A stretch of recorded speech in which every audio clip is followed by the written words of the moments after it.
That was all you doing this. No. Yeah. I promise. I get up. I'm not in training. I don't gotta keep doing all the while. He's pacing at his own pace anyway. It ain't a fast pace.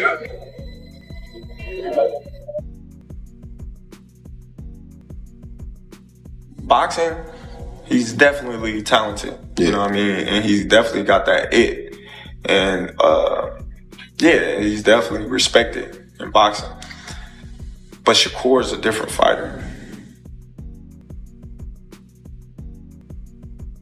Terence Crawford steps into Shakur Stevenson's camp and shares sharp advice, teaching smart angles, calm defense, and precise counters to outthink Teofimo Lopez and control every round with confidence. Yeah.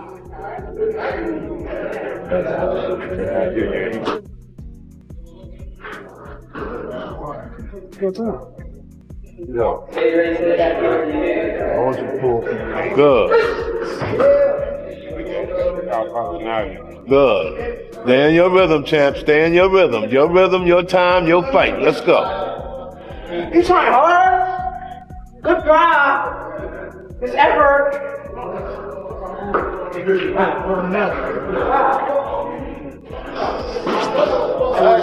Cool. You wanna work with this nigga?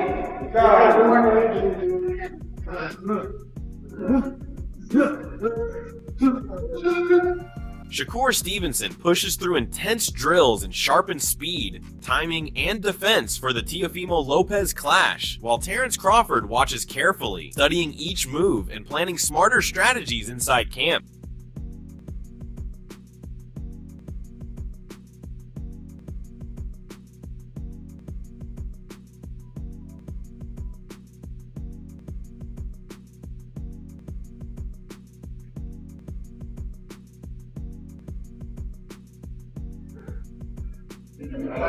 Yeah, that's the second time that happened to you. Yeah. And I ain't even touch your body. Yes. Thank you, appreciate it. Yeah. Shakur's coach says he fears nobody steps in with anyone who accepts every challenge and is ready to fight absolutely everyone. The best of the best of the best. That go for everybody. For everybody. That go for everybody. I don't put him at the pound for pound over everybody. Now you figure out whoever you think the best, he the best. So Terence stands inside Shakur's camp, offering brotherly advice, sharing experience, guiding strategy, and motivating him with calm, confident leadership. The people that know it all are the people that don't go very far. You gotta always be a student. You gotta always be able to learn and pick up things from this person, that person. It's a work of art. The sky is the limit with Shakur. He got the boxing skills and the ability to, do whatever he wants in the ring. And it's going to be very hard to beat Shakur, with the skills that he possesses and the smarts that he has. Terence Crawford applauds Shakur Stevenson, emphasizing his remarkable skills and sharp ring intelligence. He notes that some label Shakur boring, yet few truly appreciate his talent, strategy, and mastery in every fight. Who you got winning that? I got Shakur. Are you saying that because that's your man and you don't like taking? No. In Shakur Stevenson's camp, Terence Crawford teaches him a variety of techniques, emphasizing the value of learning different tricks from every fighter. It's like a black kind of thing, like no like it's like like when you go to cookouts and all your family be sitting there playing spades and like our type culture, I guess.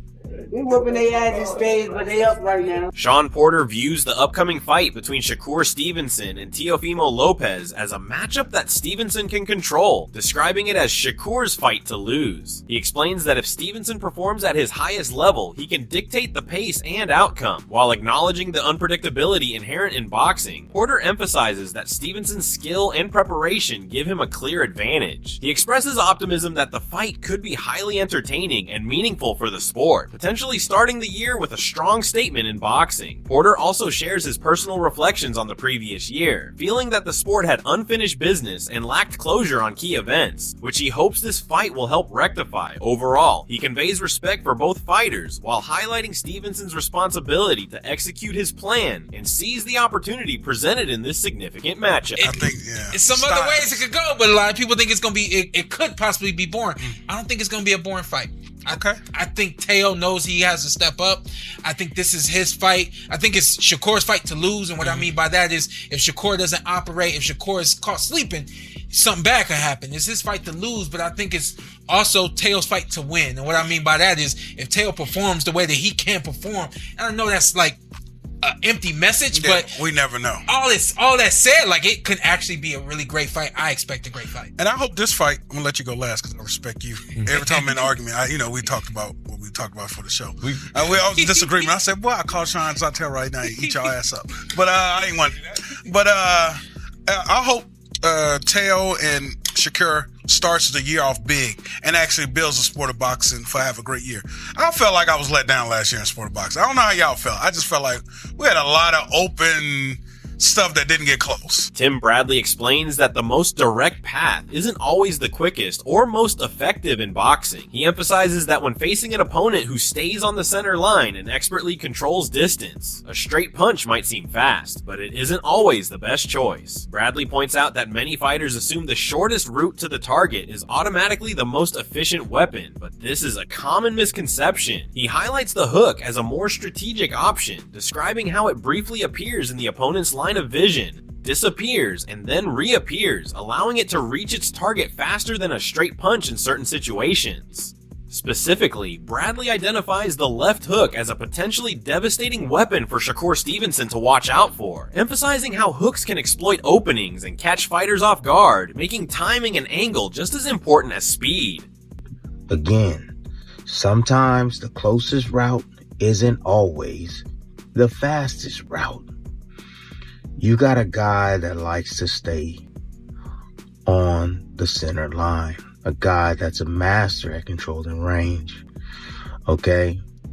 So many people fall into the understanding that because the straighter punch can get there, they believe faster, it's the shorter route to the target, that's the best and most effective weapon. No, it's not.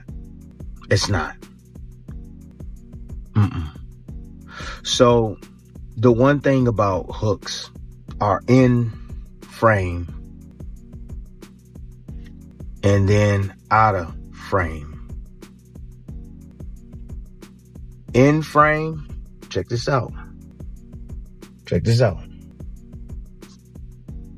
Back in frame.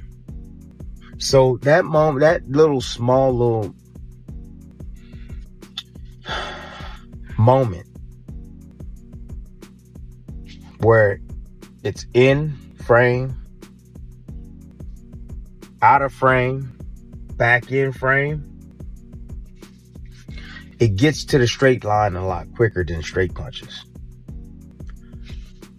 The punch that I'm worried about for Shakur getting hit with the most from Teo, and he's devastating with this punch, is the left hook. Regis Prograis highlights Shakur Stevenson's superiority in both mental approach and technical boxing skills compared to Teofimo Lopez. He notes that while Lopez possesses impressive athleticism and raw talent, he often struggles with focus, consistency, and maintaining the right mindset during high-pressure moments. Prograis explains that Stevenson's calm composure, strategic thinking, and precision in the ring give him a decisive edge, particularly in anticipating opponents' moves and adjusting adjusting his tactics mid-fight. According to Prograis, Lopez's natural ability alone is unlikely to match Stevenson's disciplined approach, which combines tactical intelligence and physical skills seamlessly. He also stresses that mental toughness can often outweigh physical advantages, making Stevenson a more reliable and prepared fighter in this matchup. Ultimately, Prograis positions Stevenson as the fighter with a clearer plan, better awareness, and stronger consistency, highlighting why he believes the mental and technical balance leans in Stevenson's. I feel like, Shakur is probably going to start stepping up, and Teo's going to try to hit him, and it's not going to work. And then Shakur might start. The thing about Shakur is a very good, a real good counterpuncher, really sharp, real sharp with the counterpunch. He sneaks those punches in, and that's the ones that hurt the most when he just sneaking them in when you're not supposed to hit him. So I definitely feel like, I feel like Shakur is going to beat him comfortably. Not knockout, but comfortable 12 rounds for sure. Have you sparred Lopez before? I never sparred Teo, though. Never sparred Teo. Teofimo Lopez and Shakur Stevenson. That definitely makes sense. Who do you think is going to win that fight? I got Shakur for sure. Shakur. Do you think he wins this comfortably, or do you think it'll be a close fight? I think he wins it comfortably. Yeah, I think he wins it comfortably. I think, Shakur. I think the thing is about Teo is very good athletically, but he's weak-minded. You can see in some fights he struggles. Teo does struggle. Now he does come up for big fights. Lomachenko, he came up. Josh Taylor, he came up. But a lot of fights, man, he struggles. He does struggle on a whole lot of fights and stuff. Like, I think he looked good. Yeah, he looked good against Barboza. But like I said, for the most part, Teo does struggle. And I think he struggles mentally with a lot of things. But I think with Shakur, Shakur's going to break him. I think maybe the first two or three rounds, it might be a close fight. It might be close. It might be 2-1 or something like that. But Malik Scott analyzes the potential showdown between Teofimo Lopez and Shakur Stevenson, focusing on how each fighter's strengths might influence the bout. Scott points out Lopez's quickness and athletic ability, noting that these traits give him the potential to be explosive and unpredictable inside the ring. However, Scott emphasizes that raw speed and athleticism are insufficient against a technically superior and strategically minded opponent like Stevenson. He explains that Stevenson's ability to read opponents, control the pace, and exploit openings could neutralize Lopez's advantages. Scott also considers how fight intelligence, timing, and decision-making are crucial factors that could determine the outcome more than sheer athleticism. By dissecting the matchup carefully, he highlights Stevenson's edge in skillful execution, suggesting that Lopez would need more than physical gifts to overcome Stevenson's methodical style. Scott's insights underscore the importance of combining talent with strategy for a successful performance. I don't want to say like TV friendly because it depends on which either guy what game they come with. Concerning is Shakur going to use nothing but his legs? Is Teo going to do just enough because Shakur may offset him a bit and give him a look that he never seen before? I have Shakur winning. I think Teo, concerning explosiveness, he get it.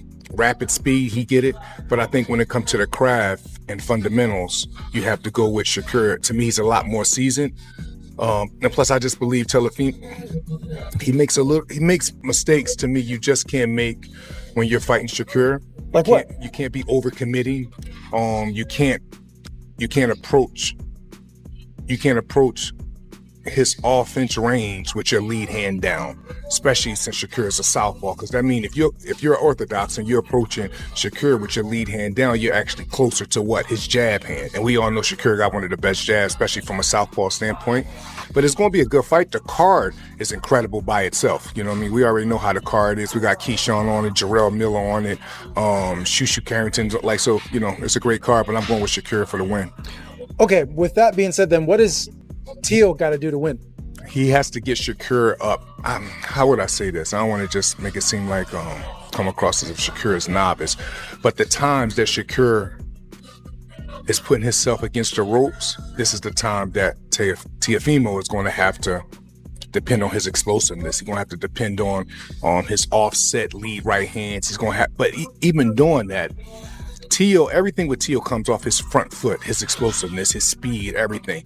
So it's almost like whenever the times he gets Shakur up against the rope, he got to pick his shots well, but then after that, he have to be ready to defend because with Shakur, the return is always coming. So Teddy Atlas steps in to defend both Shakur Stevenson and Teofimo Lopez from the criticism they have faced throughout their boxing careers. Atlas stresses that public perception often fails to capture the full scope of each fighter's dedication, talent, and accomplishments. He explains that both fighters have had moments where they were misunderstood or unfairly judged, and he emphasizes the need to recognize their skill, discipline, and hard work. Atlas highlights Stevenson's strategic intelligence and composure, as well as Lopez's natural athleticism and fight instincts, showing that both bring unique qualities to the sport. He also discusses how external criticism can overlook the complexities of a fighter's preparation, mental challenges, and in-ring decision-making. By providing context and perspective, Atlas encourages fans and critics to appreciate the nuances of each athlete's journey rather than focusing solely on isolated performances or reputations. And Teofimo at certain spots, he's avoiding this guy, he's avoiding that guy. You can't take those shots at these two guys. Definitely can't now. They are stepping up and they are taking fights that a lot of people are probably surprised they took. Now, a lot of people will say style-wise, Teddy, style-wise, is this going to be a great fight? I don't know if it will. I mean, style-wise, I could see you having a little reservations, whether or not these guys will make for dynamite, they will make, for electricity. I don't know if they will, but I'll tell you what they will make for. Two skillful fighters, two talented fighters, two fighters that are at a high skill level that will compete. I mean, Shakur showed aggression in his last fight against Cepeda, being elusive while being aggressive, walking them down, fighting on the inside, boxing well, still being able to counter, still being able to control space, but also be able to go into tight quarters and not be afraid to show that he's good on the inside too, that he can make you miss and make you pay outside and inside. Shakur showed that. That was great. And people applaud him. I applaud him. We were sitting there, ringside. I was sitting there actually with your sister, ringside, watching that fight. And it was a terrific performance. Shakur showing that dimension, showing that attitude, showing that competitiveness, showing that dog like people like to show or like to talk about, and they wanted to see in Shakur. Jermaine Ortiz offers a thoughtful perspective on the upcoming fight between Shakur Stevenson and Teofimo Lopez, highlighting Stevenson's growth as a fighter. Ortiz emphasizes that Shakur has learned from his past experiences and will not make the same mistakes again. In earlier matches, Stevenson occasionally fought aggressively without fully controlling the distance, leaving openings for opponents to capitalize on. Ortiz explains that this fight will see a more disciplined approach, with Shakur carefully managing range, timing, and positioning to maximize effectiveness while minimizing risk. Maybe a glimpse or two. Why? And one, Shakur said it himself after that fight that he wasn't going to fight like that again. And that's the main reason. He said he wasn't going to do it. And Teo's cracking like that to 140, which isn't really, huh? Is Teo cracking? No, I don't think. I think he had more of a threat with Cepeda as a puncher and Teofimo. But he's going up a weight class. That's not naturally his weight class as well. You think that'll play a factor?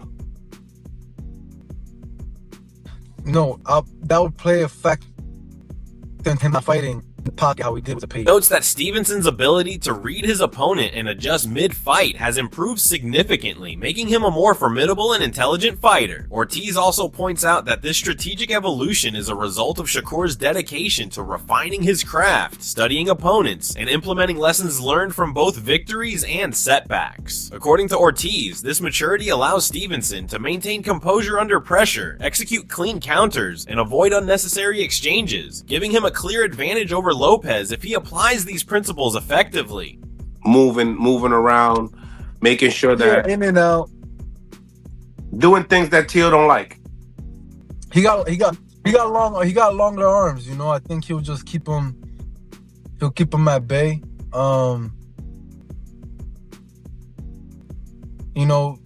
Teo's a tricky fighter too, so I'm not saying that he can't, slip in and catch him with a couple shots, but Shakur, I think he's going to be defensively sound. He doesn't like getting hit, and I think he's going to stick to that. you know, as far as Shakur is concerned and Teo, when you look at the speed, when you look at the timing, who do you feel like has that edge when it comes down to that? It could be separate. It could be somebody got the speed and somebody else got the timing. But when you look at those styles. That's it for today's video. Stay tuned until next.